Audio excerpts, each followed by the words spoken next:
Hey y'all, what's up? I just want to give a shout out to PettyTupacTv. Make sure you go smash, like, and don't forget to subscribe. For real, for real. Can you introduce yourself to the people that might not know you? Deadzone General. Some call me Paperboy. Some call me Zone. Deadzone.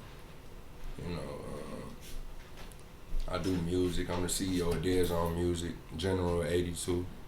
You know. You know what 82 is. I don't remember. Been a member since the 90s, man. The late 90s. 97, 98. I was a kid. You know what I'm saying? Ravendale. That's our home. What neighborhood we in right now? Cause I ain't gonna lie to you, I don't know where we at. We in the dead zone, 48224, man. It's East Warren. Okay. So we between Alta Road and Casual, off of East Warren. That's the dead zone. So where'd you grow up at? In In the dead zone. the dead zone. And in Bangerville. So I grew up in 48224 and 48213. What age did you jump off the porch and got into the mix? I was about 9. I got out of foster home at 9, so about 9, 10. Damn.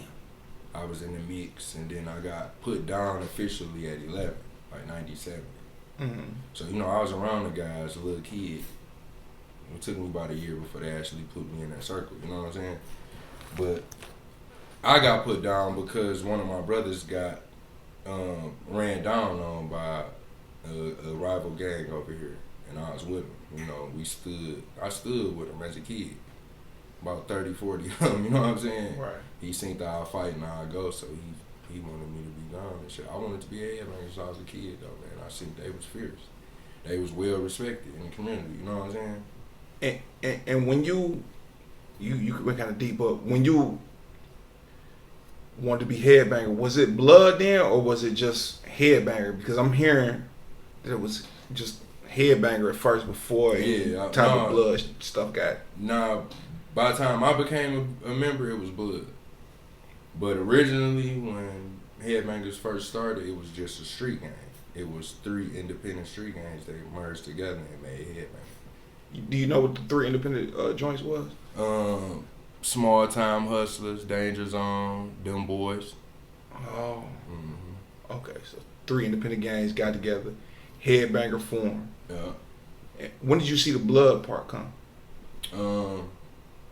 Really, when I met my brother, which was a member in like 94, 95, they was blood. So I wanted to say shit probably 92, 93 when they officially picked that flag up. But 91 when it started, they was headbangers. They didn't, it was, you know what I'm saying? It was a lot of guys together. You know what I'm saying? They probably was all different type of shit, but they picked that flag up from, the Midwest, man. Not the West Coast, not the East Coast. That flag came from the Midwest.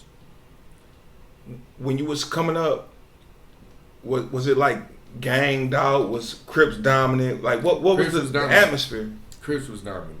Like this neighborhood I'm in, East Warren, this a folk neighborhood. It's a low 2-on-1 East Warren posse, Loc Boys. The city basically was cripped out. It's a blue state. We turned it red. 82 turned it red, probably in the past decade and a half. You know what I'm saying? Mm-hmm. S&B, they made some noise, but soon as they was born, they got indicted and got into beefs and wars and shit. You know what I'm saying? Right. So it was kind of a bad look. But Crips was pretty dominant. My childhood, me growing up, I got into it with a lot of them. You know what I'm saying? Like, I almost thought I wasn't gonna make it to 21. You know what I'm saying? Because of that shit. Like, that shit was serious. But yeah, they pretty dominant. They still strong. It's just now I think we probably got them beat as far as the younger generation. Because most of the younger guys want to be us. They want to pick that red flag up. You know what I'm saying? Mm-hmm. And they seeing because how we move together as brothers. You know what I'm saying? We stick together. We beef a lot, but who don't? Brothers beef. You know what I'm saying? Brothers get into it with each other, whether y'all family in the household or whatever. But The young generation, we got them, so we breeding more than them now. It ain't too many guys want to be Crips. You know what I'm saying? Right now in this generation. Yes, and that's a dangerous thing to be a Crip in the Back joint. I swear to then, God. man, yeah, it was hard for me, man. I come out with that red flag on. I had to get in 2 or 3 fights just to make it to the store. So yeah. Damn. Okay, so this is where because I never understood the animosity in the joint between Crips and Bloods. I'm like, damn, is it Crips in Detroit? Did they do some of these guys the way they, the Bloods press up on them? So because that's what it was. When we was small in numbers, yeah, they was pressing. Oh, okay, I get it now. Yeah, it took like 20 years though to get up here. Was East Jeff the big neighborhood back then? Like the most popular popping? It was one of them. East Warren always been a real popular. I mean, over here, yeah, East Warren really dominated the East Side for a long time. They used to say 7 Mile, but they'd leave East Warren. Now, East Warren always got into it with 7 Mile niggas.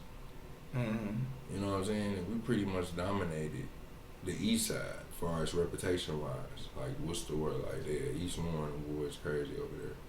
Even though this a blue neighborhood, it's integrated now. You know what I'm saying? Blue and red, and we get along. You know what I'm saying? Because we went to war and beefed back in the day. So we didn't already establish our respect in our territory over here. You know what I'm saying? We got a mutual respect for each other. The ones that still banging. You know, and it's the 3rd and 4th generation now. So they done rev the engine all the way up again. Them boys want to earn respect. You know what I'm saying? And it's a way to do it. And it ain't killing each other. You know what I'm saying? We did that already and it ain't work. You know, it destroyed the city.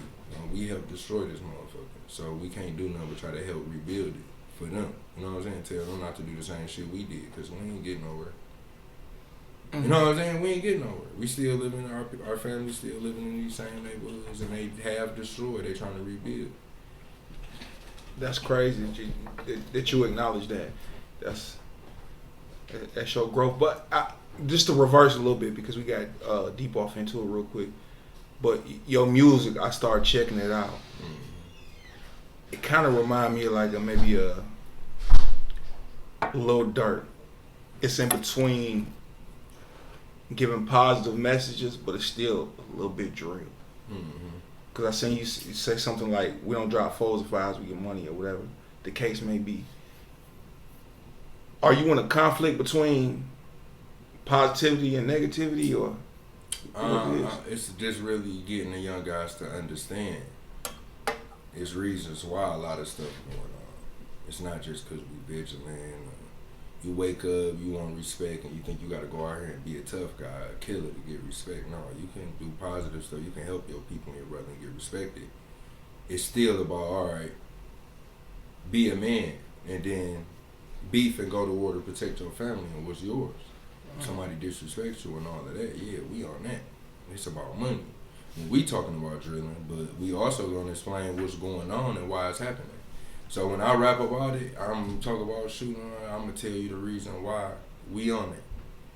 You know what I'm saying? Not just telling, well, we on this, but why y'all on it? You know what I'm saying? So I'm going more into detail about why we on it. That's definitely different. I noticed that off Bill. Yeah, so it's not really like a war between positive and negative, because to charge this battery, it take a positive and a negative. You know what I'm saying? So that's what comes with it, the good and the bad. It's just diverse. You got to learn how to still maintain through it all. You know what I'm saying? You can't self-destruct with the negativity. Like, when we originally picked the red flag up, we knew the meaning of it. We knew it wasn't to cause bloodshed amongst our brothers. It was to protect our brothers from blood being shed. You know what I'm saying? Mm-hmm. And that's it. And we want to go back to that. Because, you got to get fierce sometimes when you're trying to make an example. You got to get real fierce. So you got to sometimes you got to destroy to rebuild. But you got to destroy the weak mindsets that don't want to grow and build together. You got to get them, their problems. You know what I'm saying? So if we're going to beef with somebody, it's going to be the people who don't want peace. So if you want a problem, then we want a problem. But we don't want no problem. And we advise nobody else to want one. We want peace. We want to rebuild our city for the generation under it. But whoever want a problem, then that's who we got a problem with. Exactly. You know what I'm saying? And that's it. Like, it ain't that. So that's what we teaching our bros. Like, look, focus on you and your family and what you want to be and what you're trying to build. And if somebody try to get in your way and stop you from doing that, then that's who your issue with. And that's it. The person who's trying to stop you from being at peace and building in a positive way. Yeah, you got to get vigilant sometimes. When you was coming up, you joined 80 Deuce, whatever, Blood. Was there any Blood sets around before that? Bounty Hunter. Bounty Hunter? Bounty Hunter, Stones. There was a few power rules. They just didn't have numbers. Right. They didn't have territory and numbers. You know, we established this our city, so we was born here. You know, they came from somewhere else. So you might have a couple members come over here and then start initiating other people. And, you know, they might have a little clique, 10, 15 guys, but not no numbers like us. You know what I'm saying? Mm-hmm. So it really wasn't like a threat or a worry about them taking our territory or something. We started off with big numbers. We started off with almost 100 members. You know what I'm saying? So that was in 91. This over 30 years later, you could just imagine. You know what I'm saying? How long it took to breed and get to where we at. But it's because we move. We real militant and organized. Believe it or not, we might not look like it, but that's why you really don't know too much about us. You know what I'm saying? You know, bits and pieces, and you don't know what to believe, what you're hearing, and that's good. Because, shit, some people might not have good intentions with this information. You know what I'm saying? So it's good that people lost for real don't really know what's going on. Because I seen you post something, maybe it was a prosecutor or an officer, and they was talking about the organization of what they call a gang or whatnot. Mm-hmm. Headbangers. Yeah. So it was an investigator I've been investigating, and this was back in probably the late 90s, early 2000s. That article came from. That's an old article. Mm-hmm. And they basically explaining to you what gangs is in the 9th and 5th precincts, or 4th precinct, whichever one it was, and which gangs was the dominant in these areas. And they was telling how headbangers really control most of the territory in them areas. Right. And it been that for a long time. You know, we well respected, man. We move that way. We really move at peace and want with other gangs here in the city. We try to lead them and show them the way. We ain't trying to destroy our city. You know what I'm saying? We trying to protect it from outsiders coming in and destroying it. But it would look as we the perpetrators. You know what I'm saying? Mm-hmm. But it's a lot of politics behind what's going on. So you might see shit going on and look vigilant and don't know the reason why it's happening. Where did Headbangers start at? In Ravendale. Mm-hmm. And that's Harper. That's Harper, between Harper and Outer Drive, between Conner and Chalmers. You said it was 67 original members? That whole community, yeah. Originally, Headbangers was 3 independent gangs. Those gangs probably had 20-something odd members apiece, and once they merged together, it's 60-something members that started Headbangers. You know what I'm saying? Mm-hmm. I can't disclose those members, but those original members that started it, them the OGs, them the leaders. It's not one leader of Headbangers. Right. You know what I'm saying? It's a bunch of them. Mm-hmm. Why do you think people get a lot of people think what was 8210? Why do you think a lot of people think he's the sole leader of this? Is it because he's popular? Is he, you know? I mean, because he put in a lot of work in the inside, and he one of the guys that's from the land that's in the inside that been in there for a while. So everybody else would have to fall under him. You know what I'm saying? There's no other members over him in there. So yeah, that would get him the rank in there as the top dog, or at least one of them. You know what I'm saying? You got him, Debo, Stacks. You got a couple other guys in there. You know what I'm saying? I can name off that's really probably a higher ranking member than them, but they not breeding as much as them. You see what I'm saying? So Tim put in a lot of work. That's why, and I wouldn't take nothing from them. It's just the way they gotta move in there is different than how we gotta move out here. Right. You know what I'm saying? The shit they gotta teach them in there, and the way they gotta have them move in there is different than how we gotta have them move out here.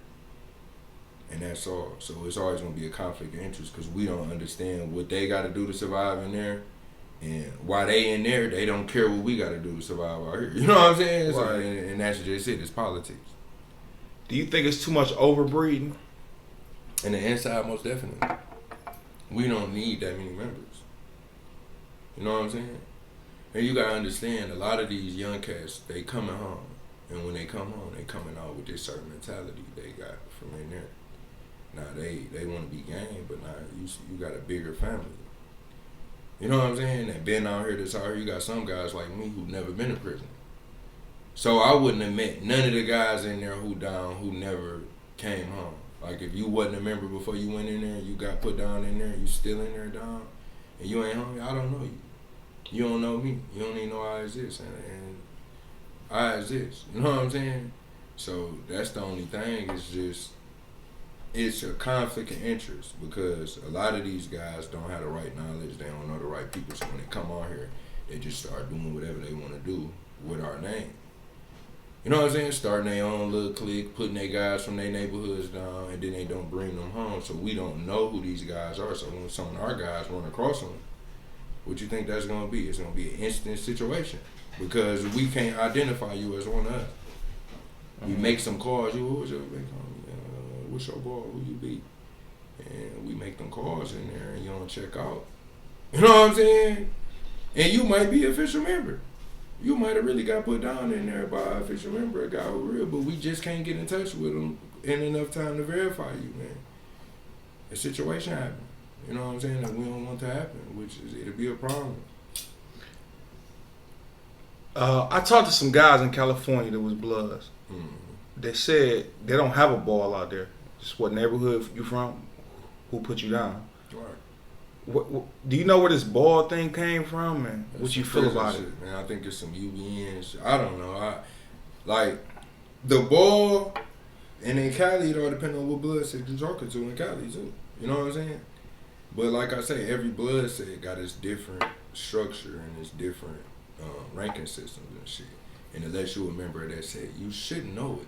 You know what I'm saying? But it's all not the same. Unless you like under the UBN, which all them sets fall under the same cause of conduct. You know what I'm saying? But you still got some blood sets don't ride under the fire. Some do. You know what I'm saying? Mm-hmm. And I couldn't really tell you what another blood set doing, whether they're a subset or not, because we original set. And we are our own nation. So we got our own banner, we do our own sanctioning, we got our own alphabets, our own symbols, you know, and our own definition and meaning of what, you know, our gang represent. Right. And what we stand on. And shit, we put no one before us. It's 82 or nothing. We ABK. That's why they consider us renegades. Because we anybody killer, which means we'll put our game first before another game if it came down to it. We're not going to be loyal to another game to a fault, to our destruction. You know what I'm saying? We're not going to let y'all wipe us out because we want to be allies or loyal to y'all. No. So we consider as anybody killing. And they call us renegades because of that. Because we'll go to war with other blood sets. You know what I'm saying? Right. Unfortunately. But them having a ball and not being a set, that's on them. Where the whole ball shit came from, I think it just was some shit they came up with in prison to organize and structure it a little better. You know what I'm saying? Right.